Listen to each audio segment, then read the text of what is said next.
Hello everyone, welcome to CUET civil step.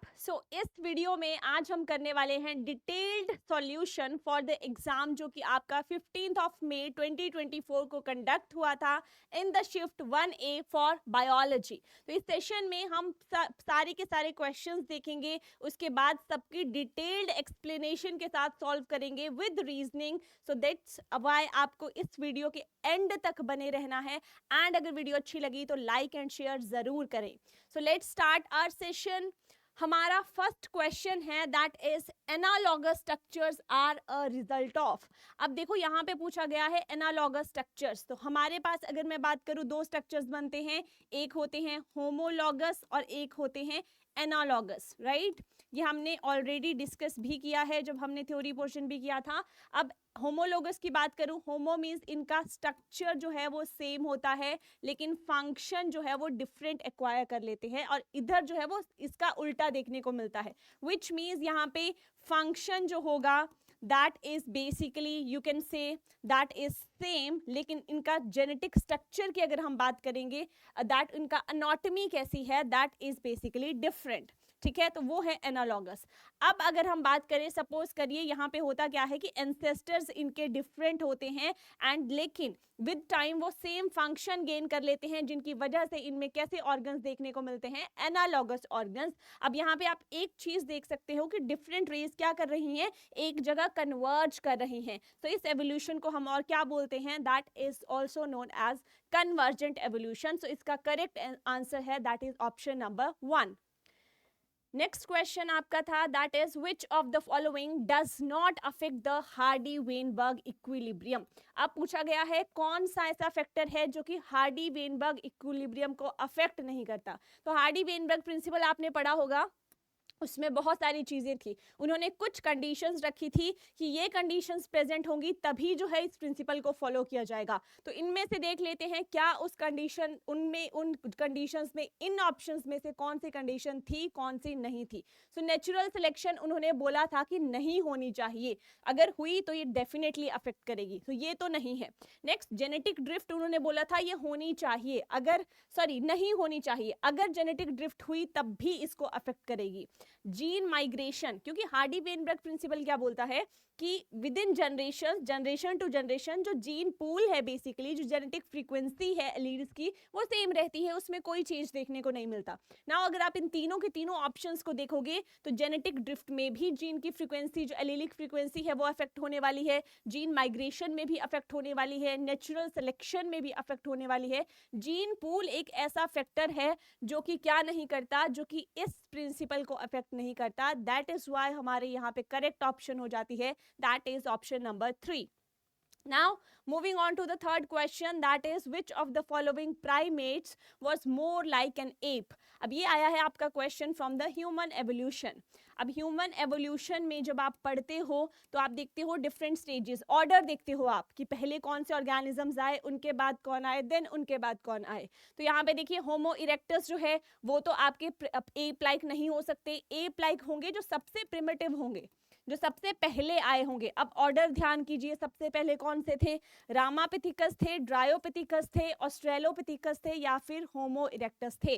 तो वो थे दैट वाज द ड्रायोपिथिकस। ठीक है ना, फर्स्ट थर्ड फोर्थ नहीं करेक्ट है, करेक्ट ऑप्शन यहाँ पे आपकी है that is second. Next question आपका है nucleosome is associated with dash molecules of histone. अब जब आप डीएनए पैकेजिंग पढ़ते हो तो आप एक स्ट्रक्चर देखते हो कि एक न्यूक्लियोसोम स्ट्रक्चर बन गया है जिसमें डीएनए जो है एक प्रोटीन के अराउंड रैप्ड होता है and that protein are known as histones. ठीक है, हिस्टोन्स पॉजिटिवली चार्ज होती हैं एंड डीएनए आपका नेगेटिवली चार्ज होता है। ये ऑलरेडी हम सब कुछ पढ़ चुके हैं, बहुत इजी क्वेश्चन है। लेकिन यहाँ पे पूछा है कितने मॉलिक्यूल्स हिस्टोन्स के चाहिए होते हैं, कितने उसके न्यूक्लियोसोम को फॉर्म करने के लिए। So 8 molecules are required. So correct option है that is option number 4। Next आपका फिफ्थ क्वेश्चन है select the observations drawn from the human genome project which are correct. अब देखो ह्यूमन जीनोम प्रोजेक्ट जो था वो दिया गया था, उसके अकॉर्डिंग आपसे पूछा गया है कि कौन सी यहाँ पे आपको फॉलोइंग स्टेटमेंट्स जो हैं वो करेक्ट हैं। नाउ अगर हम फर्स्ट स्टेटमेंट की यहाँ पे बात करते हैं तो the human genome contains 3.64 7 million base pairs. That statement is true. Now B statement है the average gene consists of 3000 bases. That is also true. C statement है total number of genes is estimated at 30,000. ये statement भी आपकी correct है. D है the functions of unknown for over 50% of discovered genes. मतलब जितने भी discovered genes हैं उसमें से 50% जीन्स के फंक्शंस जो हैं दे आर अननोन, वो क्लियर नहीं है. सो ये स्टेटमेंट भी आपकी करेक्ट है. ई स्टेटमेंट बोलती है less than 2% of genome code for proteins. That is also true. सारी ही स्टेटमेंट्स गिवन आपकी करेक्ट है. तो यहाँ पे देखिए A B C D E, option number 4 जो है वो आपकी करेक्ट ऑप्शन हो जाती है, क्योंकि गिवन स्टेटमेंट्स में से हर एक स्टेटमेंट आपकी करेक्ट है. नाउ नेक्स्ट क्वेश्चन है match list 1 with list 2. List 1 में क्या दिया गया है? लिस्ट 1 में प्लेसेंटल मैमल्स दिए गए हैं. लिस्ट 2 में उनके काउंटर पार्ट मार्सुपियल्स दिए गए हैं. आपको बेसिकली मैच करना है कि कौन सा किस ऑप्शन के साथ जाएगा. एंड इस एग्जाम में आप देखोगे ना, मैच द फॉलोइंग बहुत है. एंड एज वी नो, हमने लास्ट जब 2023 का एग्जाम डिस्कस किया था उसमें भी हमने सेम पैटर्न देखा था. तो मैंने आपको उस टाइम भी बोला था कि मैच द फॉलोइंग आपको बहुत ज़्यादा देखने को मिल सकते हैं. And it is also plus point, क्योंकि अगर 2 ऑप्शन भी आपको आती हैं तब भी आप इजीली करेक्ट ऑप्शन तक पहुंच सकते हैं. नाउ अगर अब हम बात करें एंट ईटर की, तो एंट ईटर जो है वो जाएगा with the numbat, right. Next हम बात करते हैं बॉब कैट की. बॉब कैट जाता है that is Tasmanian tiger cat. So आपका A will go with second and B will go with fourth. Next lemur की बात करें, लेम्यूर जाएगा आपका स्पॉटेड सस्कस के साथ, तो C will go with first. And flying squirrel जाएगा आपका थर्ड, फ्लाइंग फ्लेंजर के साथ. तो आप ऑप्शंस देख लीजिए. A will go with that is second. A second आपका जो है वो फोर्थ में भी नहीं है, थर्ड में भी नहीं है, फर्स्ट और सेकंड में है. नाउ बी है फोर्थ, बी फोर्थ, तो यहाँ से हमारी ऑप्शन 1 करेक्ट हो जाती है. C will go with first spotted cuscus and D will go with third flying phalanger. So that's why हमारी करेक्ट ऑप्शन यहाँ पे हो जाती है ऑप्शन नंबर 1. नेक्स्ट आपकी क्वेश्चन है question 7th, that is identify the incorrect statements. आपको incorrect जो गलत है वो चूज करनी है. नाउ फर्स्ट स्टेटमेंट है इंटेस्टाइनल परफोरेशन एंड डेथ में occur in severe cases of typhoid infection. Typhoid infection में बहुत ज़्यादा जब एक्सट्रीम केसेस है उसमें क्या देखने को मिल सकता है? इंटेस्टाइनल परफोरेशन एंड डेथ भी देखने को मिल सकती है. That is true. ये होता है कब होता है? जब बहुत सिवियर इन्फेक्शन चला जाता है. नेक्स्ट है B statement common cold is caused by rhinoviruses. So हमें पता है एक ग्रुप ऑफ वायरसेस है, ठीक है, दैट इज राइनो वायरसेस, वही कॉज करते हैं कॉमन कोल्ड को. ये भी आपकी स्टेटमेंट ट्रू है. नेक्स्ट है lips and finger nails may turn grey to bluish colour in severe cases of pneumonia. अब देखिए निमोनिया में आपने सिम्टम सुना तो जरूर होगा, पिक्चर भी देखी होगी.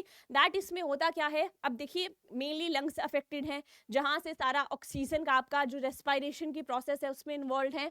अब यहाँ पे लंग्स अफेक्टेड हैं, प्रोसेस अच्छे से नहीं होगी, मीन्स ऑक्सीजनेटेड ब्लड जिसकी वजह से हमें रेड कलर देखने को मिलता है. सो वो ऑक्सीजनेशन नहीं हो रही है ब्लड में, तो आपको देखने को क्या मिलेगा? डीऑक्सीजनेटेड ब्लड, जिसकी वजह से जो आपके फिंगर टिप्स हैं, नेल्स हैं, वो कैसे हो जाएंगे? ग्रे टू ब्लूइश कलर के हो जाएंगे. एंड लिप्स भी आपको सेम कलर के मिलेंगे. So that is also true. Pneumonia में ये देखने को मिलता है. नेक्स्ट है pneumonia is caused by salmonella. Salmonella typhi तो टाइफॉइड कॉज करता है, निमोनिया कॉज नहीं करता. This statement is incorrect. E statement है आपकी typhoid fever could be confirmed by Widal test. That is true. ठीक है, तो यहाँ से हमसे इनकरेक्ट ही पूछा गया है. Incorrect would be D only. So option 3 जो है वो यहाँ पे आपकी करेक्ट ऑप्शन हो जाती है.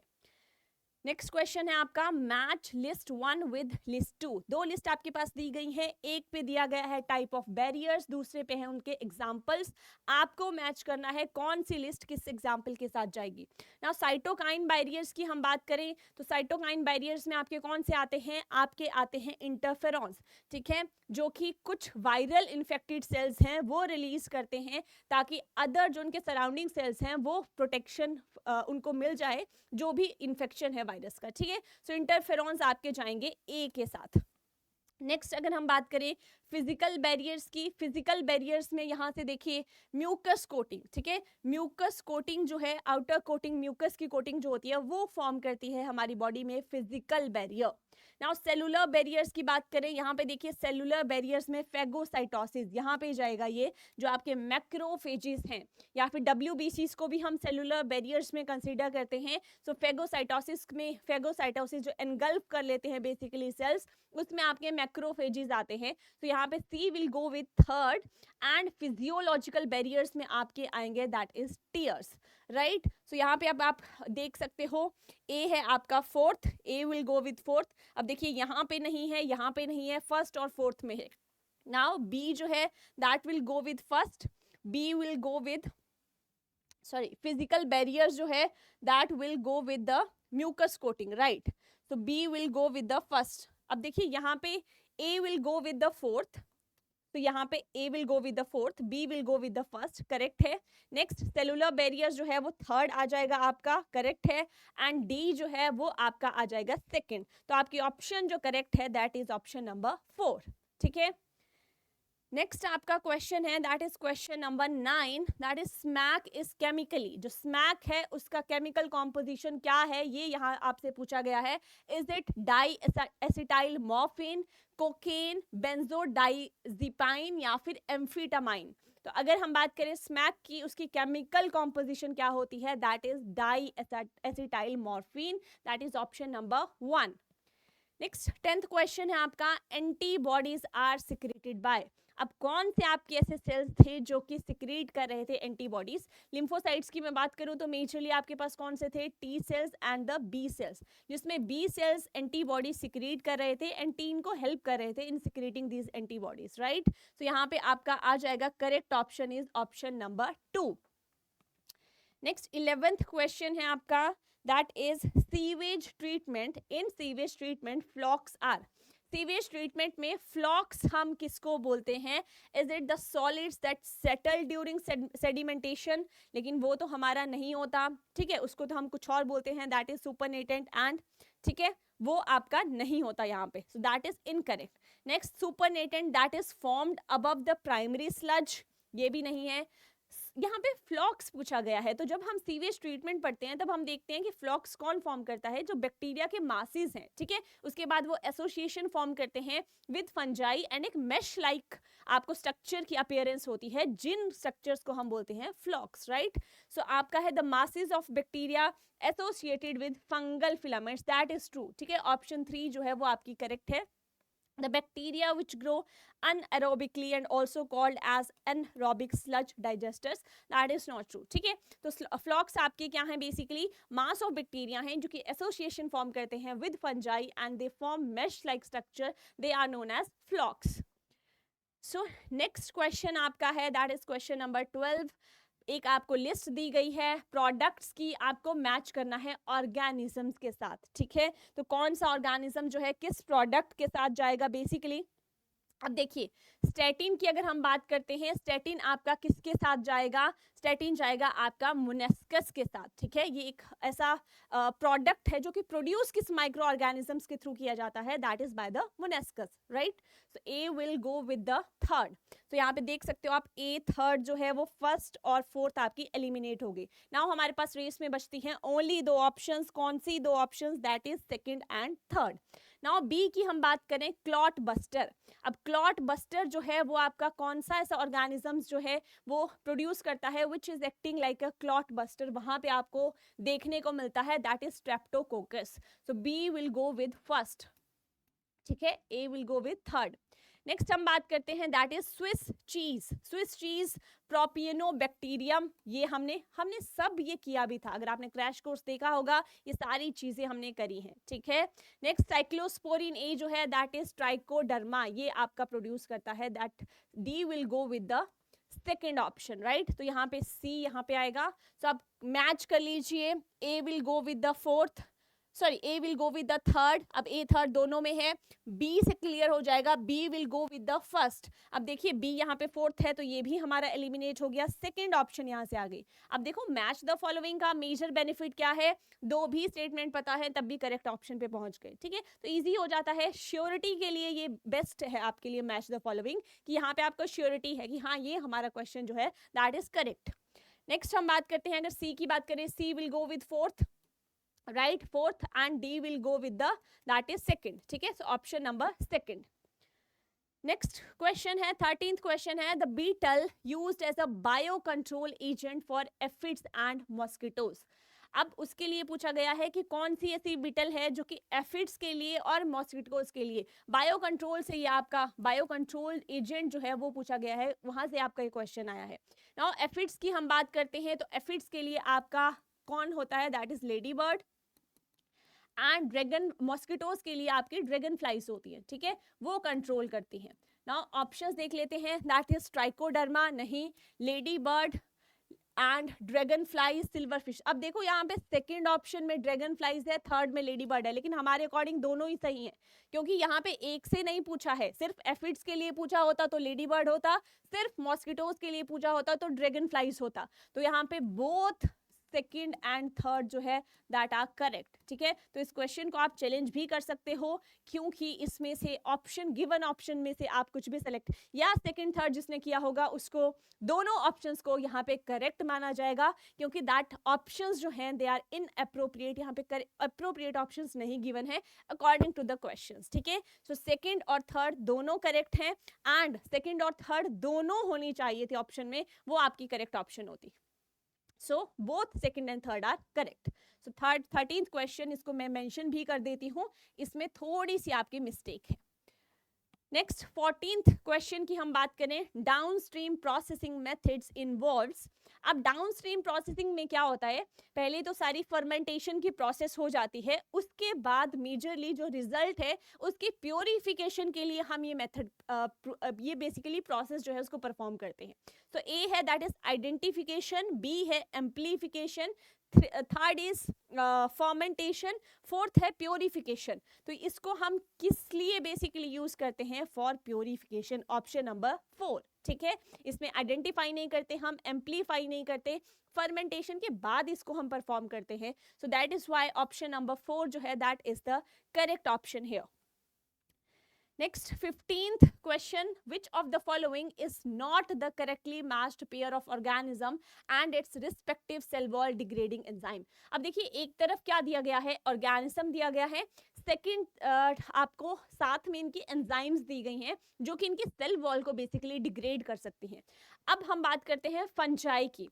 फंजाई की सेल वॉल जो है वो काइटिन की बनती है। अब काइटिन को डिग्रेज कौन कर सकता है, काइटिनेज कर सकती है, बिल्कुल कर सकती है, सो दैट इज ट्रू, ठीक है, ये तो करेक्ट है। हमसे पूछा है नॉट मैच्ड, कौन सा गलत है, तो ये तो हमारा सही हो गया। नेक्स्ट हम बात करें एल्गी मिथाइलेज। अब क्या आपकी एल्गी की जो आपकी सेल वॉल है वो मिथाइलेज की बनती है, वो आपकी बनी होती है दैट इज सेल्यूलेज, ठीक है, या फिर आप बोल सकते हो पेक्टिनेज और काइटिनेज, ठीक है, इनकी बनी होती है। तो वो मिथाइलेज जो है वो उसको डाइजेस्ट नहीं कर सकती, ये गलत हो गया यहाँ पे। नाउ प्लांट सेल वॉल की बात करें, सेलुलेज, सेलुलोज की बनती है, सेलुलेज उसको आप बोल सकते हो डिग्रेड कर सकती है, बिल्कुल कर सकती है। बैक्टीरिया जो है उसको लाइजोजाइम जो है उसके डिग्रेड कर सकती है, बिल्कुल कर सकती है। तो हमसे पूछा गया है नॉट, नॉट में आपका करेक्ट आंसर जो है that is option number 2 here. 16th question आपका है, arrange the following steps involved in transformation of bacteria in a sequence from initiation to end. कि जब भी बैक्टीरिया में ट्रांसफॉर्मेशन की प्रोसेस देखी जाती है तो बिगिनिंग से एंडिंग तक आपके पास कुछ स्टेप्स हैं, आपको एक ऑर्डर में अरेंज करना है, दैट इनिशियली कौन सा है एंड एंडिंग कौन सा है, ठीक है। तो सबसे पहले देख लीजिए क्या होता है, पहले तो हम जो डाइवेलेंट आयंस, कैटायंस है बेसिकली, जैसे कैल्शियम हो गया, उनके साथ ट्रीट करते हैं, तो that would B first. Second हम क्या करते हैं, RDNA के साथ उनको इंक्यूबेट करते हैं, दैट इज बेसिकली सेकंड। उसके बाद हम क्या करते हैं, उसके बाद हम हीट शॉक ट्रीटमेंट देते हैं। अब हीट शॉक के बाद हम उनको फिर से आइस पे प्लेस करते हैं, ठीक है, again on ice, right, and फिर हम उनको एक अगार प्लेट पे उस पे हम जो है बेसिकली ट्रांसफर कर देते हैं, so that would B fifth, जिसपे एक एंटीबायोटिक जो है वो आपका प्रेजेंट होता है, उसको सिलेक्ट करके। सो ऑर्डर आ गया आपका, that would B BACED, that would B BACED, option number 2, ठीक है, करेक्ट ऑप्शन आपकी यहाँ पे हो जाएगी, that is option number 2। So 17th question है आपका, which of the following statements are incorrect, आपको बताना है इनमें से कौन सी स्टेटमेंट गलत है। नाउ फर्स्ट है, fragments of DNA can be separated by ELISA. ELISA क्या फ्रेगमेंट्स ऑफ डीएनए को सेपरेट करता है, लेकिन उसके सेपरेशन के लिए तो हमने एक प्रोसेस पढ़ी है भाई, कौन सी प्रोसेस है, दैट इज जेल इलेक्ट्रोफोरेसिस, ठीक है, दैट इज जेल इलेक्ट्रोफोरेसिस। अब अगर एलाइसा ही सेपरेट करने लग जाएगी तो इसका क्या काम बचा, इसका काम नहीं रह गया, ठीक है, लेकिन इसका काम होता है, तो यहाँ पे एलाइसा जो है वो ये नहीं करती, सो ये जो है आपकी इनकरेक्ट है। तो ए तो आ गया, अब ए आ गया तो आपकी ओनली थर्ड ऑप्शन एलिमिनेट हुई, क्योंकि बाकी तीनों में ए प्रेजेंट है। नाउ बी स्टेटमेंट है, transformation is a procedure through which piece of DNA is introduced in the host bacterium, that is true, लेकिन हमसे तो फॉल्स पूछी गई है, तो ये तो नहीं होगा। अब बी गया यहाँ से, तो आप देख सकते हो सेकंड ऑप्शन भी आपकी चली गई। अब यहाँ से एक और चीज आप देख सकते हो, अगर आप स्मार्टली इस क्वेश्चन को अटेम्प्ट करते तो सी जो है दोनों में है, मीन सी तो आंखें बंद करके करेक्ट है ही आपका। Recombinant DNA technology, sorry incorrect है, मतलब वो तो आएगा ही आएगा। So recombinant DNA technology does not involve isolation of desired DNA fragment. यहाँ पे बोला गया है कि रिकॉम्बिनेंट जब हम आरडीएनए टेक्नोलॉजी को परफॉर्म करते हैं उसमें आइसोलेशन हम नहीं करते डिजायर्ड डीएनए फ्रेगमेंट की, लेकिन अगर हम आइसोलेशन नहीं करेंगे तो उसका फायदा क्या है पूरी की पूरी प्रोसेस को करने का। हमारा जो डिजायर्ड डीएनए फ्रेगमेंट है हम उसको पहले आइसोलेट करते हैं, देन हम उसको अपने डिजायर्ड होस्ट में जो भी है उसमें इंसर्ट करते हैं बेसिकली, उसके बाद ये सारी प्रोसेस चलती है। सो इट डज इन्वॉल्व, ठीक है, डज नॉट जो है वो गलत हो गया, सो ये भी इनकरेक्ट है, हमसे इनकरेक्ट ही पूछी है। सो ए और सी तो आ गए, भैया डी बची, डी को देख लेते हैं, अगर डी भी यहाँ पे आ गई तो आपकी फोर्थ ऑप्शन हो जाएगी, अदरवाइज फर्स्ट ऑप्शन हो जाएगी। नाउ डी ऑप्शन क्या बोलती है, DNA ligases are used for stitching DNA fragments into a vector, बिल्कुल करेक्ट है। DNA ligase as a what, they act as a glue, ठीक है, एज अ ग्लू एक्ट करते हैं, मतलब दो फ्रेगमेंट्स हैं उनको जोड़ने का ये काम करते हैं, तो ये तो करेक्ट है, इसको हम इनकरेक्ट नहीं बोल सकते, हमसे सिर्फ इनकरेक्ट पूछी गई है, so that is why correct incorrect है would be B and D, sorry incorrect जो है that is A and C, correct है बी एंड डी, ठीक है, तो यहाँ से ए एंड यू कैन से सी, ए एंड सी ओनली, ठीक है, तो ऑप्शन 1 जो है वो आपकी यहाँ पे करेक्ट ऑप्शन हो जाएगी। Next is which of the following statements are true, आपके पास कुछ स्टेटमेंट्स हैं, you have to pick the right one की कौन सी ट्रू है। ए स्टेटमेंट है, milk obtain from Rosie is nutritionally more balanced for human babies than natural human milk. अब अगर हम बात करें, रोजी जो थी वो क्या थी, एक ट्रांसजेनिक काउ थी, ठीक है, तो अब ट्रांसजेनिक काउ थी तो उसमें हमने कुछ ना कुछ तो उसमें क्या किया गया होगा, जीन्स में ऑल्टरेशंस की गई होंगी, कुछ तो बेनिफिट्स उसके होंगे, ठीक है, तो जो रोजी का मिल्क होता है दैट इज न्यूट्रिशनल, वो तो आप बोल सकते हो दैट इज मोर न्यूट्रिशनल होता है, बिल्कुल होता है, ठीक है, लेकिन यहाँ पे बोला क्या गया है, यहाँ पे बोला गया है देन नेचुरल ह्यूमन मिल्क, जो कि नेचुरल ह्यूमन मिल्क है जो कि आफ्टर लैक्टेशन प्रोड्यूस होता है, क्या उससे ज्यादा ये जो है न्यूट्रिशनल होता है। अगर मैंने इसको कंपेयर करना हो मिल्क ऑफ रोजी विद नॉर्मल काउ मिल्क, ठीक है, नॉर्मल काउ मिल्क से अगर मैंने कंपेयर करना है देन इट्स मोर न्यूट्रिशनल, तब मैं बोल सकती हूँ। और क्यों बोल सकती हूँ, इसमें एक एंजाइम होती है दैट इज ह्यूमन अल्फा लैक्टलब्यूमिन, ठीक है, ह्यूमन अल्फा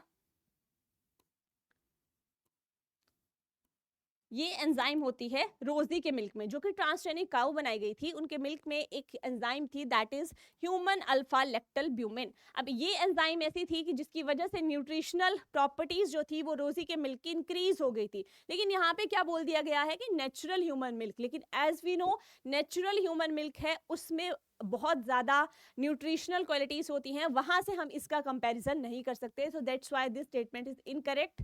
नेक्स्ट है biopiracy refers to the use of bioresources without proper authorisation from MNCs. हम उसमें बायोपायरेसी में तो किसी से ऑथोराइजेशन लेते ही नहीं है, ऐसे यूज कर लेते हैं, ठीक है। तो यहाँ पे बी स्टेटमेंट आपकी इनकरेक्ट है। नाउ सी है GEAC is the decisive body for safety and validity of GMOs and GM research respectively. तो जो आपकी जेनेटिक इंजीनियरिंग अप्रूवल कमेटी है दैट इज GEAC, वो मेजरली किसके लिए रिस्पॉन्सिबल है? जो जेनेटिकली मॉडिफाइड ऑर्गेनिजम्स हैं उनकी सेफ्टी एंड वैलिडिटी के लिए। So that is true. ये स्टेटमेंट हमारी जो है that is a true statement. Now D है that is transgenic animals help us to understand the contribution of genes in the development of disease. बिल्कुल correct है। Transgenic animals में जब हम क्रिएट करते हैं तो हमें पता चलता है कि डिजीज जो है कौन से ऐसे जीन्स है पर्टिकुलरली जो इस पर्टिकुलर डिजीज को कंट्रीब्यूट करते हैं। So that statement is true. तो हमसे यहाँ पे ट्रू ही पूछा गया है, तो ट्रू आप देख सकते हो, that is C and D। अब ऑप्शन नंबर 2 जो है वो आपकी यहाँ पे करेक्ट हो जाएगी, ठीक है, that is C and D only. Next आपका 19th क्वेश्चन की बात करें तो देखिए अब मैच द फॉलोइंग आप देख सकते हो कितने सारे हैं, ठीक है। मैच द फॉलोइंग बहुत सारे आपको क्वेश्चंस देखने को मिले थे। नाउ इसमें एक लिस्ट में आपके ट्रांसजीन दिए गए हैं, सेकंड में कौन से बेसिकली वो किसके लिए यूज होते हैं, एंड साइड वाइज उनके प्रोडक्ट्स जो है वो दिए गए हैं। अब अगर हम बात करें अल्फा 1 एंटीट्रिप्सिन, अल्फा 1 एंटीट्रिप्सिन एक ट्रांसजीन है जो किस बेसिकली कौन सा प्रोडक्ट फॉर्म करता है या किसके लिए यूज होता है? That is basically used for the treatment of emphysema, उसके लिए यूज होता है। तो हम बोल सकते हैं A will go with the third. अब A थर्ड यहाँ भी है, यहाँ भी है, सो सेकेंड और फोर्थ तो एलिमिनेट हो गया, राइट। नेक्स्ट हम बात करते हैं क्राई 1AC। अब देखो यहाँ पे cry 1AC and cry 1AB दोनों आ गए ना, बीटी कॉटन के यहाँ पे वेरिएंट्स जो हमने करे थे। अब आप देखोगे कि क्राई 1AC किसके कंट्रोल के लिए होता है? That will go with the fourth cotton bollworms and cry 1AB corn borer. तो यहाँ से तो आपका पूरे के पूरा क्वेश्चन ही सॉल्व हो जाता अगर आपको ये दो आए होते। तो अब यहाँ से देख सकते हो आप A will go with the third, ठीक है, B will go with the fourth, B fourth, अच्छा B फोर्थ जो है वो आपका इसमें नहीं है, ठीक है, तो ये भी एलिमिनेट हो गया। तो यहाँ से हमारी करेक्ट ऑप्शन तो मिल गई, लेकिन D will go with the second, C will go with the first, that is antisense RNA जो है वो जाएगा आपका मेलिडोगाइने इकोग्निशिया, इसके साथ जाएगा फर्स्ट ऑप्शन के साथ। तो यहाँ से करेक्ट ऑप्शन हमारी हो जाती है that is option number 1, right. Next question की अगर हम बात करें that is basically expand GEAC, ये तो अभी हमने करा। लास्ट क्वेश्चन में भी मैंने आपको फुल फॉर्म बता दी। Is it genetic and environmental advisory committee? No. Is it gene establishment approval committee? No. Genetic engineering advisory committee? No. Genetic engineering approval community? That is true. Option number 4 जो है वो correct explanation है for GEAC। Now 21st question है आपका, when an insects feed on Bt plant the insect dies due to conversion of inactive protein to active protein.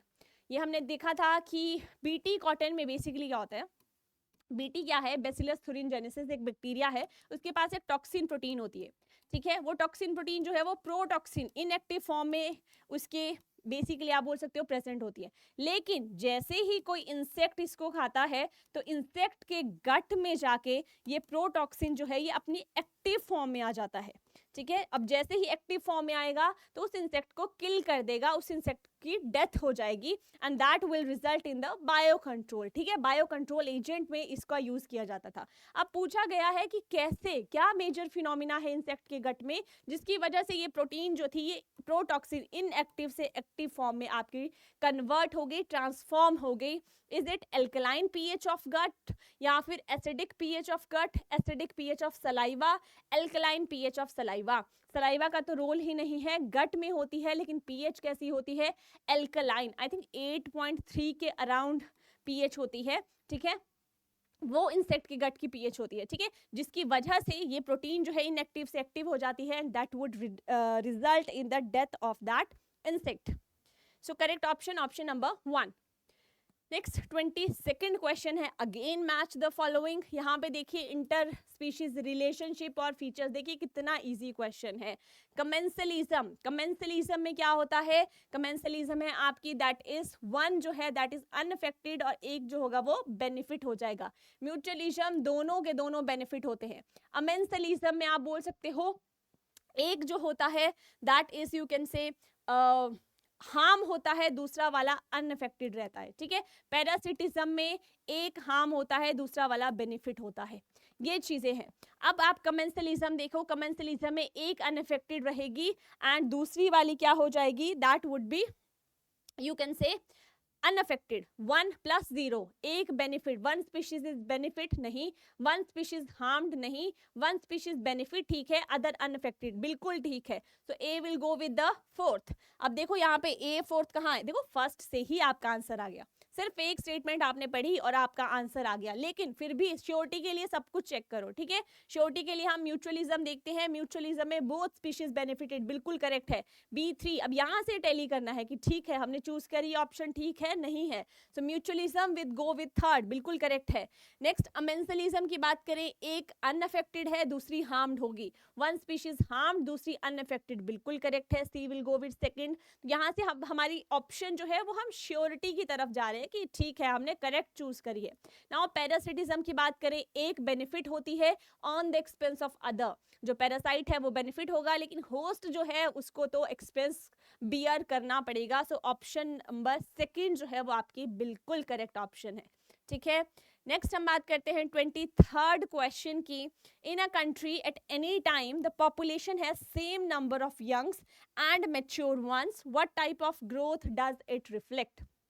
अब यहाँ पे क्या बोला गया है कि एक टाइम पीरियड को अगर हम कंसीडर करके चले, उसमें क्या है, अगर मैं आपको बताऊं, यहाँ देख लेते हैं, जब हमने आप बोल सकते हो पिरामिड देखे थे, ठीक है, कि पॉपुलेशन जो है वो कैसे ग्रो कर रही है, तो हमने उसमें कुछ पॉपुलेशंस देखी थी, ठीक है, जिसमें एक्सपेंडिंग भी थी, डिक्लाइनिंग भी थी, स्टेबल भी थी, ठीक है। तो अब यहाँ पे पूछा गया है जिसमें यंग्स और मैच्योर दोनों सेम है, ठीक है। एक्सपेंडिंग में तो क्या होता है कि आपके यंग ज्यादा होते हैं, मैच्योर कम, उसके बाद आपके जो ओल्ड एज वाले आते हैं वो कम, that is basically you can say expanding population. यहाँ पे बोल दिया गया है दैट जो आपके यंग हैं और जो आपके एडल्ट हैं दोनों सेम हैं, दोनों सेम है, मतलब ये कैसी आपकी ग्रोथ है, दैट इज स्टेबल पॉपुलेशन। यहाँ पे कोई भी एक्सपेंड नहीं कर रही है, स्टेबल पॉपुलेशन का ये आपका एग्जाम्पल है, that is option number 3 would be correct here, ठीक है। स्टेबल पॉपुलेशन को ये आपका शो कर रहा है। नेक्स्ट 24th क्वेश्चन है आपका, two closely related species can coexist indefinitely and violate the Gause competitive exclusion principle by. अब आप गॉस एक साइंटिस्ट थे जिन्होंने एक प्रिंसिपल दिया था, that is the Gause competition और you can say competitive exclusion principle. उन्होंने क्या बोला था कि दो स्पीशीज जिनका आप बोल सकते हो सेम चीज पे फीड कर रही हैं, सेम जगह पे रह रही हैं, वो कभी भी को एग्जिस्ट नहीं कर सकती, साथ में रह ही नहीं सकती। वहां पे क्या होगा, वहां पे कंपटीशन होगा, और कंपटीशन होगा तो एक स्पीशीज जो है वो दूसरे को एलिमिनेट कर ही देगी, ठीक है, एक स्पीशीज दूसरे को एलिमिनेट कर ही देगी। तो इसके लिए क्या था, अब यहाँ पे पूछा गया है वो को एग्जिस्ट नहीं कर सकती, गॉस ने बोल दिया था, लेकिन आपको बताना है को एग्जिस्ट कैसे कर सकती है, क्या बेसिक उसके पास आप बोल सकते हो ऐसी कंडीशन है जिसके बेसिस पे वो को एग्जिस्ट कर सकती हैं। एलिमिनेटिंग द इंफीरियर स्पीशीज, ये तो कंपटीशन आ गया। Resource partitioning, that is correct. बोला क्या गया था कि वो अपना रिसोर्स जो है उसको अलग कर लिया जाएगा। अगर सपोज ये रिसोर्स था, इस पे फीड कर रही थी ए स्पीशीज एंड बी स्पीशीज, तो इसको अलग कर लो, ए जो है वो कहीं और फीड करने लग जाएगी। अब कहीं और फीड करेगी, इसको क्या नीड है यहाँ पे ही से लड़ने की, ये तो चुपचाप चली गई ना अपना खाना खाने, तो रिसोर्स का पार्टीशन कर लिया तो कंपटीशन जो है वो एलिमिनेट हो जाएगा, अवॉइड हो जाएगा, and then they can coexist, right. तो यहाँ पे ऑप्शन नंबर 2 जो है that is the correct option. Next, interacting with each other symbolically symbiotically and changing the area of grazing, ये भी आपकी इनकरेक्ट है। सो करेक्ट ऑप्शन है that is option number 2। Next है the process of mineralisation by microorganisms help in the release of, जो process है mineralisation की, जो हम पूरी के पूरे डीकॉम्पोजिशन की प्रोसेस को पढ़ते हैं, उसमें मिनरलाइजेशन की प्रोसेस जो है वो क्या बेसिकली रिलीज करती है, inorganic nutrients from detritus and formation of humus, no organic नहीं, ऑर्गेनिक न्यूट्रिएंट्स नहीं, इन, हाँ जी, इन ऑर्गेनिक न्यूट्रिएंट्स जो है उसका रिलीज किया जाता है, that is option number 3। Inorganic and organic दोनों नहीं करते हैं, इनऑर्गेनिक को बेसिकली किया जाता है। नेक्स्ट क्वेश्चन नंबर 26 आपका है, in which ecosystem is the biomass of primary consumers greater than producers. अब आप नॉर्मल कोई भी इकोसिस्टम में जब आप पिरामिड देखते हो ना, तो आप क्या देखते हो, नॉर्मल जो आपका प्रोड्यूसर है वो ज्यादा होगा, उसके बाद ऐसे आपको पिरामिड देखने को मिलता है, मींस हाई टू लो। लेकिन पूछा गया है कि कंज्यूमर का, इन्वर्टेड कंज्यूमर का बायोमास ज्यादा होगा एज कंपेयर टू प्रोड्यूसर। कौन सा पिरामिड है जिसमें ये चीज आपको देखने को मिलती है, इन्वर्टेड, एंड कौन से इकोसिस्टम में बेसिकली, ठीक है। तो इन्वर्टेड किस में देखने को मिलता है, अगर याद करिए आपका एक्वेटिक पिरामिड, ठीक है, एक्वेटिक इकोसिस्टम की बात करते हैं। एक्वेटिक इकोसिस्टम में प्रोड्यूसर्स कौन से हैं, they are the phytoplanktons, right. अब फाइटोप्लैंक्टन्स की मैं बात करूं तो फाइटोप्लैंक्टन्स का बायोमास तो बहुत कम है, बहुत कम आएगा, ठीक है। तो यहाँ पे मैं बोल सकती हूँ दीज आर द फाइटोप्लैंक्टन्स। फिर थोड़ा सा बड़ा होगा दैट इज ज़ूप्लैंक्टन्स, उनका बायोमास थोड़ा बड़ा आएगा। देन उसके बाद आपकी स्मॉल फिशेज आ जाएंगी और उसके बाद लार्ज फिशेज आ जाएंगी, ठीक है। तो ये किस में देखने को मिलता है, दैट इज इन सी, जो एक्वेटिक वाला आपका पिरामिड होता है उसमें ये देखने को मिलता है। तो ऑप्शन 4 जो है वो यहाँ पे आपकी करेक्ट ऑप्शन बन जाती है। Next is choose the correct statements with respect to decomposition from the following. अब decomposition के regarding कुछ आपके पास statements दी गई हैं, you have to pick the correct statements. First है decomposition is an anaerobic process, लेकिन ऑक्सीजन रिक्वायर्ड है, aerobic process है, ठीक है। तो ये तो गलत हो गया, आपको करेक्ट चूज करना है ना। ए गलत हो गया तो आपका सेकंड और फोर्थ जो थी वो एलिमिनेट हो गई। अब बी ऑप्शन तो आप बिना देखे ठीक कर सकते हो क्योंकि बी जो है दोनों में है। तो बी क्या बोलती है, decomposition rate of detritus depends upon the chemical nature of it, बिल्कुल करेक्ट है। कैसा उसका केमिकल नेचर है उस पे रेट ऑफ डीकॉम्पोजिशन जो है वो आपका डिपेंड करेगा, ठीक है। कभी स्लो भी हो सकता है, फास्ट भी हो सकता है, depending on the chemical nature, बिल्कुल करेक्ट है। सी है water soluble organic nutrients go into the soil and get precipitated in the process of leaching। सब सही बोला है, एक चीज यहाँ पे मिसिंग है, दैट इज ऑर्गेनिक नहीं होगा, इनऑर्गेनिक होगा, ठीक है। इनऑर्गेनिक न्यूट्रिएंट्स जो होते हैं वो जाते हैं उसके बाद लीचिंग की प्रोसेस, तो ये गलत हो गया। अब ये गलत हो गया। नेक्स्ट डी है humification follows mineralisation, that is very true, ठीक है। तो करेक्ट ही पूछा है, करेक्ट है आपका B and D, B and D only. Option number 1 जो है वो आपका यहाँ पे करेक्ट स्टेटमेंट बन जाएगी। नेक्स्ट बात करते हैं 28th क्वेश्चन की। 28th क्वेश्चन में अगेन मैच द फॉलोइंग। अब देखिए कॉन्सेप्ट्स हैं, उनकी एक्सप्लेनेशन है। कॉन्सेप्ट्स क्या दिए गए हैं, कॉन्सेप्ट्स दिए गए हैं रिगार्डिंग सम यू कैन से, ये हमने पढ़ा हुआ है कि स्टैंडिंग स्टेट क्या है, सेकेंडरी प्रोडक्टिविटी क्या है, स्टैंडिंग क्रॉप क्या है, नेट प्राइमरी प्रोडक्टिविटी क्या है। अब अगर हम बात करते हैं यहाँ से मेजरली देखो कॉमनली कौन से है, secondary productivity, net primary productivity. तो अगर मैं एनपीपी की बात करूँ, नेट प्राइमरी क्या मिलती है, जो आपका ग्रॉस प्राइमरी प्रोडक्टिविटी है उसमें से रेस्पिरेशन को आप माइनस कर दो तो आपको जो टोटल बायोमास मिलता है ना बेसिकली, वो हम बोलते हैं that is the net primary productivity. तो available biomass for consumption of heterotrophs बिल्कुल करेक्ट है, ये जाएगा आपका नेट प्राइमरी प्रोडक्टिविटी के साथ, दैट इज डी। अब अगर मैं सेकेंडरी प्रोडक्टिविटी की बात कर लूं तो सेकेंडरी प्रोडक्टिविटी क्या है, that is rate of formation of organic matter bye consumers, की कंज्यूमर्स जो है कितना ऑर्गेनिक मैटर फॉर्म कर रहे हैं उसको हम बोलते थे secondary productivity. So B will go with the second. ठीक है। अब हमारे पास बात करते हैं स्टैंडिंग स्टेट की। स्टैंडिंग स्टेट क्या होता है, दैट इज कि कितना अमाउंट ऑफ मिनरल जो है एक सॉइल में, मिनरल न्यूट्रिएंट्स जो है एक सॉइल में प्रेजेंट है, जो भी आप टाइम कंसीडर कर रहे हो, ठीक है, तो उसको हम बोलते हैं standing state, amount of mineral nutrients in a soil. So आपका A will go with fourth, and C जो है that is you can say mass of living matter in trophic level at a given time, C will go with 3, ठीक है। तो आप देख सकते हो यहाँ से A will go with fourth, A fourth, तो ये दो तो आपकी वैसे ही गलत हो गए। अब ए फोर्थ के बाद आपका जो B that will go with second, B will go with second, तो यहाँ से करेक्ट ऑप्शन जो है वो थर्ड ऑप्शन है आपकी, C will go with third and D will go with the you can say first, right. So option 3 जो है वो आपकी करेक्ट ऑप्शन यहाँ पे है। नाउ नेक्स्ट जो है वो पैसेज बेस्ड क्वेश्चन है। पैसेज क्या है, India was among the first countries in the world to initiate action plans and programmes at a national level to attain total reproductive health at social goal. These programs called family planning were initiated in 1951 and were periodically assessed over the past decades. Improved programs covering wider reproduction related areas are currently in operation, creating awareness among the people about various reproduction related aspects and providing facilities and support for building up a reproductively healthy society are the major tasks under these programs, ठीक है। तो ये आया है आपका reproductive health से, तो वहां से आपके पैसेज के रिगार्डिंग कुछ क्वेश्चंस हैं, ठीक है। अब क्वेश्चंस क्या है, that is 29th, which of the following is not a sexually transmitted disease. STD का एग्जाम्पल कौन सा नहीं है। अब फर्स्ट है क्लेमाइडियासिस, ये तो एसटीडी है। जिनाइटल हर्पीस, ये भी है।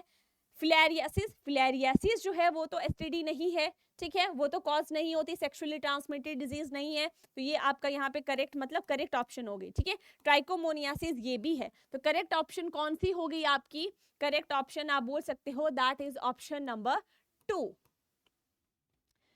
नेक्स्ट 30th क्वेश्चन की अगर हम बात करें, 30th क्वेश्चन आपका क्या बोलता है, that which of the following statement is incorrect with respect to medical termination of pregnancy, MTP, उसके रिगार्डिंग कुछ स्टेटमेंट्स दी गई हैं, आपको बताना है कौन सी स्टेटमेंट जो है that is incorrect. Now first है they are considered safe during the first trimester, up to 3 months वो क्या सेफ होती है, बिल्कुल होती है, ये करेक्ट है।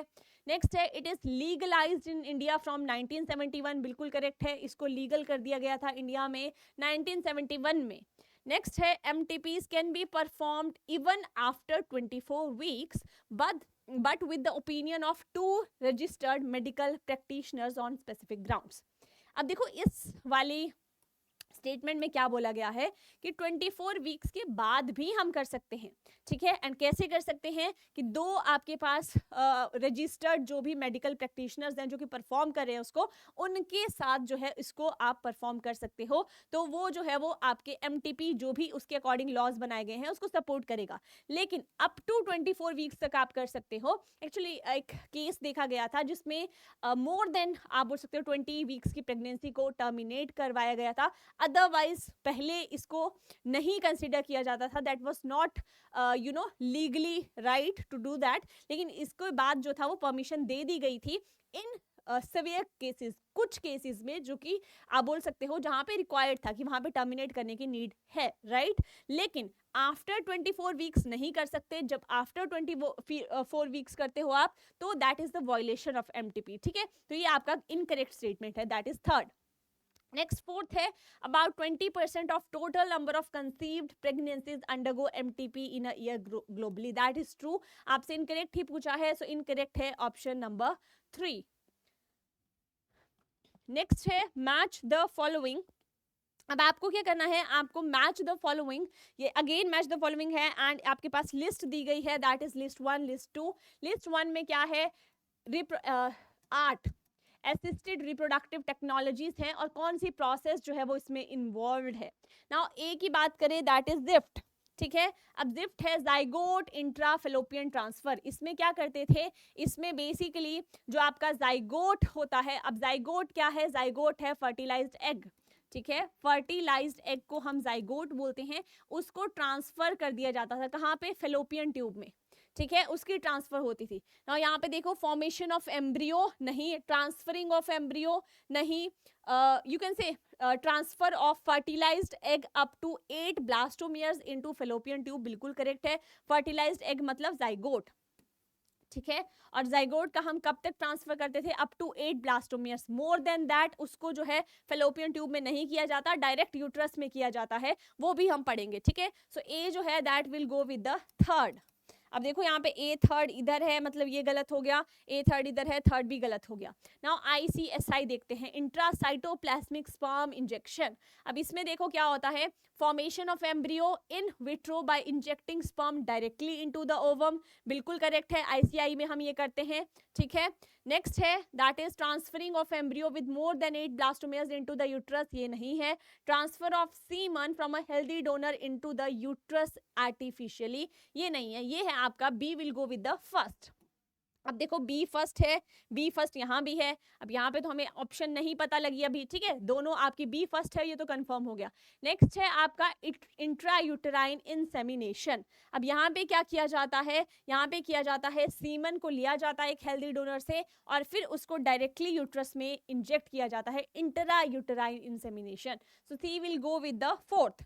अब देखो सी जो है वो फोर्थ में यहाँ है, तो करेक्ट ऑप्शन क्या हो जाएगी, 2 हो जाएगी। नाउ लास्ट है इंट्रायूटेराइन ट्रांसफर। इसमें क्या किया जाता है, जो आपका एम्ब्रियो बेसिकली फर्टिलाइज्ड एग या जाइगोट, यहाँ पे हम क्या कर रहे थे, 8 ब्लास्टोमियर्स तक ट्रांसफर कर रहे थे, उससे ज्यादा का हो जाएगा तो फेलोपियन ट्यूब में नहीं ट्रांसफर किया जाएगा, कहाँ पे किया जाएगा, directly into the you can से यूट्रस, ठीक है। मोर than 8 blastomeres directly into the uterus, that is IUT। So that is how D का हो जाएगा second. So correct option would be option number 2. Next 32nd question जो है वो आपका है, विच of the following methods of contraception is not meant for females. Females में कौन सा इनमें से कॉन्ट्रासेप्शन का मेथड नहीं कंसीडर किया जाता। IUDs, intrauterine devices, copper T, वो तो फीमेल्स में होते हैं, that is not true. Lactation amenorrhoea, ये भी फीमेल्स में होता है, that during lactation periods female जो है उसमें ओवम की बेसिकली ओव्यूलेशन नहीं देखने को मिलती, सो that is one of the contraceptive that can be used in case of females. Vasectomy, vasectomy तो मेल्स में होती है ना, वासा फ्रेंशिया की को रिमूव कर दिया जाता है। फीमेल्स में क्या होती है, ट्यूबेक्टॉमी होती है, ठीक है, फीमेल्स में आपकी ट्यूबेक्टॉमी होती है, so that is not true. Now condoms, ये भी फीमेल्स में होते हैं, तो थर्ड ऑप्शन हमारी करेक्ट है, बाकी इनकरेक्ट है। 33rd क्वेश्चन है हमारा, Saheli an oral contraceptive pill also known as once a week pill was developed by. अब सहेली जो थी उसमें एक कॉन्ट्रासेप्टिव पिल थी जिसमें प्रोजेस्ट्रॉन एस्ट्रोजन को कॉम्बिनेशन से ये पिल बनाई जाती है, तो यहाँ पे ये बेसिकली आप बोल सकते हो डेवलप किसने की थी, was it developed by AIIMS, NBRI, CDRI, NBPGR। तो इसको डेवलप किया गया था बाय द CDRI लखनऊ, ठीक है, option number 3। Next again passage दिया गया है एंड पैसेज के बिहाफ पे आपको क्वेश्चंस अटेम्प्ट करने हैं। पैसेज क्या है, Does the number of species in a community really matter to the functioning of ecosystem? This is the question for the ecologists have not been able to give a definite answer.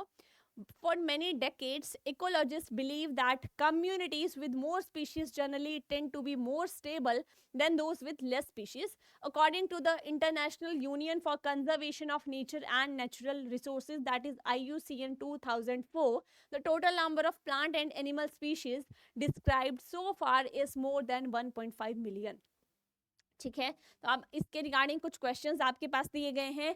आपका question number 34th है, that is which of the following is not a characteristic of a stable biological community. कौन सा जो है वो एक characteristic नहीं है स्टेबल बायोलॉजिकल कम्युनिटी का। ऑप्शन ए है, it must be resistant to invasion by alien species.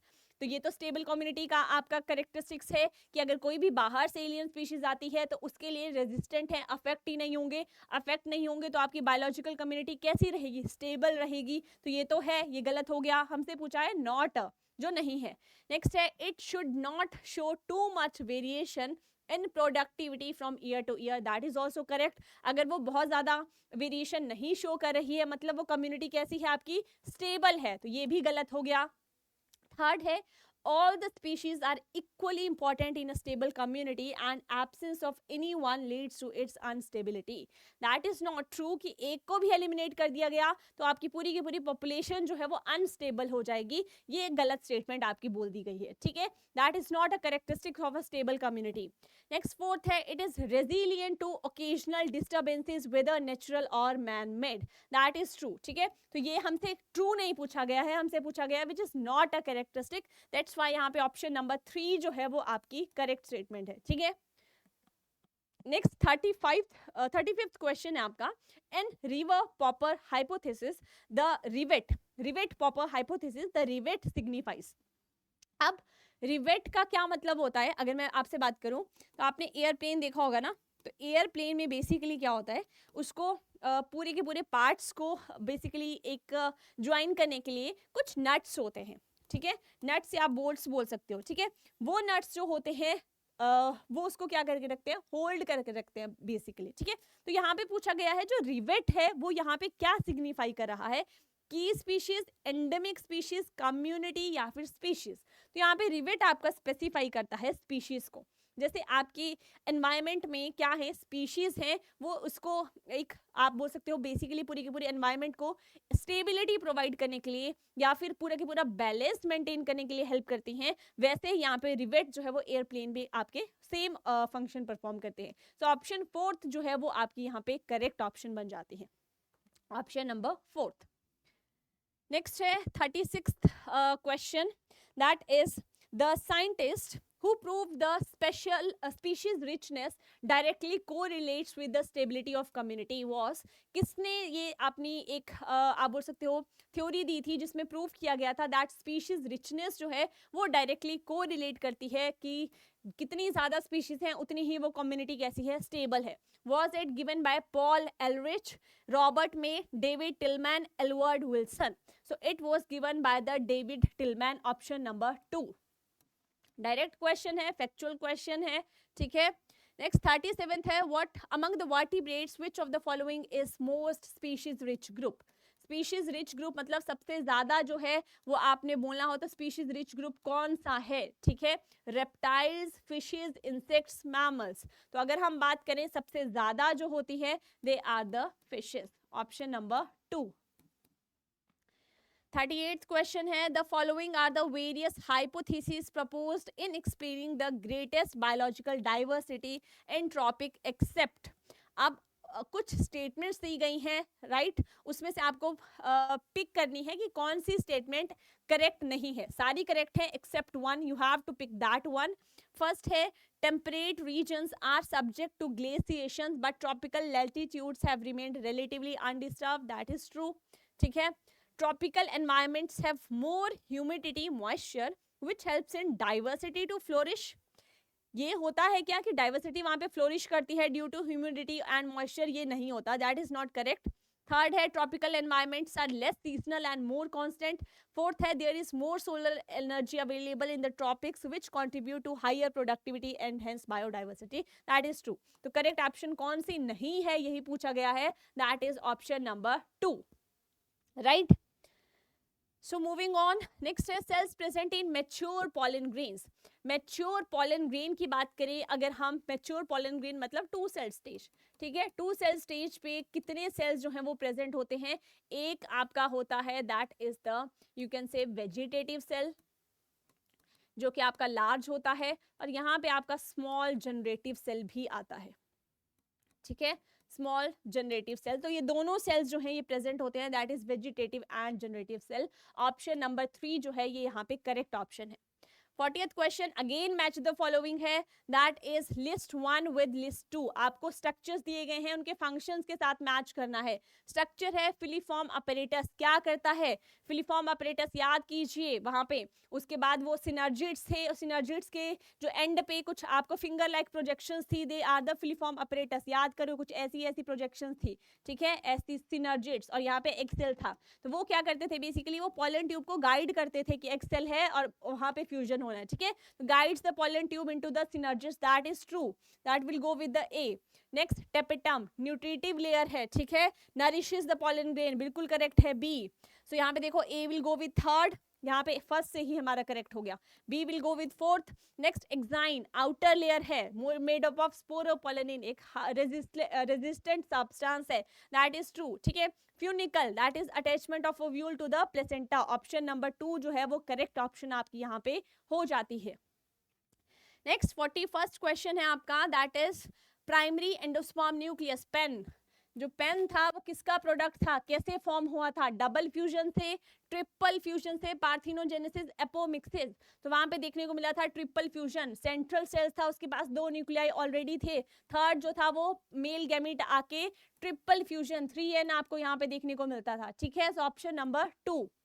42nd question है, in humans mammary gland is divided into, कितनी लोब्स में डिवाइड होता है, 10 to 12, 30 to 35, 25 to 30, नहीं 15 to 20 लोब्स में जो था मेमोरी ग्लैंड डिवाइड होता है। सो ऑप्शन नंबर 4 जो है that is the correct option here. Now 43 question की बात करें, sex in human embryo is determined bye, human embryo में सेक्स डिटर्मिनेशन कैसे होती है, फीमेल के पास तो एक्स ही है, मेल के पास एक्स है एंड वाई है, एक्स गई तो एक्स फीमेल बनेगी, वाई गई तो एक्स वाई जो था वो मेल बनेगा, मींस एक्स और वाई मेल की स्पर्म की एक्स और वाई क्रोमोसोम जो है वो डिटरमिन करते हैं। Option number 2 here is the correct option. Next है 44th, arrange the following stages of oogenesis in order of the occurrence. oogenesis में सबसे पहले आपको क्या देखने को मिलता है, ओवम देखने को मिल जाता है, नहीं ये तो सबसे लास्ट में आएगा, सबसे लास्ट में आएगा मींस थर्ड और फोर्थ आपके गए।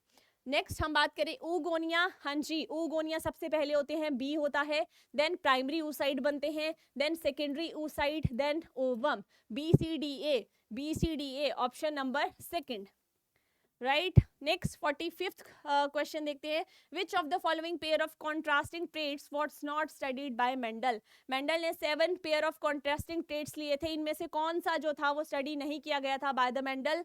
Is it pink and white flowers, कुछ ऐसा देखा था आपने, नहीं, पिंक एंड व्हाइट फ्लावर्स तो आपके आप बोल सकते हो which was your incomplete dominance, वहां पे ये रिजल्ट आपको देखने को मिला था, बेसिकली पिंक, ठीक है, व्हाइट भी नहीं थे, रेड एंड व्हाइट थे, उनका आपको वो रिजल्ट था दैट वाज पिंक, तो ये नहीं था, यही पूछा गया है कौन सा नहीं था, ये करेक्ट है। इन्फ्लेटेड कॉन्स्ट्रिक्टेड पॉड्स ये था, एक्सियल टर्मिनल फ्लावर्स भी था, ग्रीन एंड येलो पॉड्स ये तीनों थे, था कौन सा नहीं, that is option number 1। Next 46 आपका क्वेश्चन है, failure of chromatids to segregate during cell division cycle results in, कि जब सेल डिवीजन हो रही होती है उसमें क्रोमेटिड्स जो है वो सेग्रीगेट सेपरेट नहीं होते, तो उसकी वजह से क्या होगा, उसकी वजह से एक्स्ट्रा कॉपी ऑफ क्रोमोसोम जो है वो आपको देखने को मिलेगी, ठीक है। तो that basically that condition is polyploidy, euploidy, aneuploidy, autopolyploidy, that condition is known as aneuploidy, option number 3। Next आपका 47th क्वेश्चन है, select the correctly matched pair about sickle cell anaemia. Sickle cell anaemia में आपको बताना है कौन सा, अब sickle cell anaemia में होता क्या, बेसिकली 2 चेन्स होती हैं, that is alpha and beta chain of haemoglobin, alpha and beta chain. तो इसमें बेसिकली होता क्या है कि आपका जैसे HbA है एंड HbA है, दैट इज नॉर्मल वन, ठीक है। अब यहाँ पे HbA एंड HbS की मैं बात करूँ तो ये कैरियर बन जाते हैं, एंड अगर दोनों चेन्स में आपका डिफेक्टिव है HbS ये आपके सिकल सेल्ड होते हैं, ठीक है, ये आपके सिकल सेल्ड हैं। अब यहाँ पे देखो HbA ये तो नॉर्मल है, डिजीज नहीं है, that is not correct. HbS ये आपका कैरियर है, डिजीज नहीं है। नेक्स्ट HbS डिजीज है, बिल्कुल करेक्ट है। HbA कैरियर है, ये भी बिल्कुल करेक्ट है। आपसे करेक्ट ही पूछा गया है C and D, option number 1। Next 48th question, again match the following. So scientist हैं एंड उनकी डिस्कवरी, तो साइंटिस्ट और डिस्कवरी आपकी पूछी गई है, कौन कौन से साइंटिस्ट ने क्या डिस्कवरी करी थी। Sutton and Boveri very common chromosomal theory inheritance की दी थी, ठीक है, ये तो आपको आता ही होगा। ए विल गो विद सेकंड, अब देखो ए आपका थर्ड और फोर्थ एलिमिनेट हो गए, 2 में ही आपके ऑप्शन है। नाउ स्टर्टिवेंट की अगर हम बात करें तो स्टर्टिवेंट ने क्या आपका बेसिकली दिया था, तो उन्होंने जेनेटिक मैप्स को स्टडी किया था। बी विल गो विद 4, तो यहाँ से आपकी करेक्ट ऑप्शन फर्स्ट आ जाती है, लेकिन फिर भी हम श्योरिटी के लिए क्या करेंगे, अदर को चेक करेंगे। ग्रिफिथ की मैं बात करूं तो ट्रांसफॉर्मेशन उन्होंने करी थी, D will go with third, ठीक है। एंड हैंकिंग ने जो था वो बार बॉडी एक्स बॉडी जो थी उसकी आपका बेसिकली आप बोल सकते हो डिस्कवरी की थी, ठीक है। सो ऑप्शन नंबर 1 जो है that is the correct option here. Next 49th question है आपका, which of the following statements are incorrect with respect to nucleotides. Nucleotides के बेसिस पे आपसे इनकरेक्ट स्टेटमेंट्स पूछी गई हैं। सो फर्स्ट है purines and pyrimidines are nitrogenous bases. क्या ये नाइट्रोजनस बेसिस हैं? बिल्कुल हैं। So that statement is correct, ये ट्रू है। आपसे क्या पूछा गया है? इनकरेक्ट। सो ए एलिमिनेट हो गया, मीन्स ये भी गया, बस ये गया अभी तक, ठीक है, ए यही है। Next, nucleotides are non enzymatic molecules. Nucleotides जो है वो नॉन एंजाइमेटिक हैं, लेकिन वो कैसे हैं? एंजाइमेटिक हैं, ये इनकरेक्ट है। तो एक तो बी सिलेक्ट हो गया, बी सिलेक्ट हो गया तो ये भी गया, बस यही गया, ठीक है। अब उसके साथ साथ सी भी गया, क्योंकि सी इन दोनों में नहीं है। तो सी है phosphate link to group link to OH of 5 prime of nucleotide through sorry phosphoester linkage, that is true. ये ट्रू है इसलिए गया, ठीक है, ये करेक्ट है इसलिए एलिमिनेट किया, हमसे इनकरेक्ट पूछा गया है। नाउ डी स्टेटमेंट आपकी बोलती है that is you can say in RNA every nucleotide residue has additional OH group present at 2 prime position in the ribose। क्या हर एक न्यूक्लियोटाइड में प्रेजेंट होता है? नहीं, ये आपकी गलत स्टेटमेंट है, यहाँ पे डी इनकरेक्ट है। Next, thymine is a example of pyrimidine. Purine कौन से थे आपके? Adenine and guanine. उसके बाद आपका cytosine, thymine and uracil, they're pyrimidine, ये भी ट्रू है। हमसे पूछा गया है इनकरेक्ट, इनकरेक्ट है आपका B and D, that is option number 3 here, option number 3। Next last question है आपका, that is arrange the given steps of DNA fingerprinting in the sequence from initiation to end. Beginning से end तक आपने arrange करना है कि सबसे पहले क्या होता है। सबसे पहले तो आप DNA को आइसोलेट करते हो, आइसोलेशन हो गई, ठीक है। अब उसको आप डाइजेस्ट करोगे रेस्ट्रिक्शन एंजाइम से, तो डाइजेशन ऑफ रेस्ट एंडोन्यूक्लियसिस से basically, so that will be second, ठीक है। उसके बाद आप क्या करते हो? उसके बाद आप फिर बेसिकली ब्लॉटिंग करते हो, जिसपे आप ट्रांसफर करते हो उनको, ठीक है, ब्लॉटिंग करते हो सेपरेटेड DNA फ्रेगमेंट्स की, बिल्कुल करेक्ट है। सो थर्ड ये है, एंड लास्ट में आप हाइब्रिडाइजेशन करते हो VNTR प्रोब के साथ, ठीक है। सो आपका हो जाएगा BADC, option number 3 correct. So that was all about the detailed solution of this question paper of CUET 2024 biology। अगर आपको सेशन अच्छा लगा हो, please do like and definitely share the video, ताकि सभी तक जो है वो एक ये वीडियो पहुंचे एंड वो अपना एक स्कोर जो है वो प्रिडिक्ट कर लें कि हाँ इतने मार्क्स हमारे बन रहे हैं। इन केस आपको कुछ भी इशू लगता है या कोई चीज़ नहीं समझ आती है या किसी भी आप बोल सकते हो कहीं पे भी डाउट है, so you can also comment that in the comment section. And आपको वीडियो कैसी लगी ये रिव्यू भी आप जरूर कमेंट सेक्शन में दीजिए। So that's all from my side, thank you so much.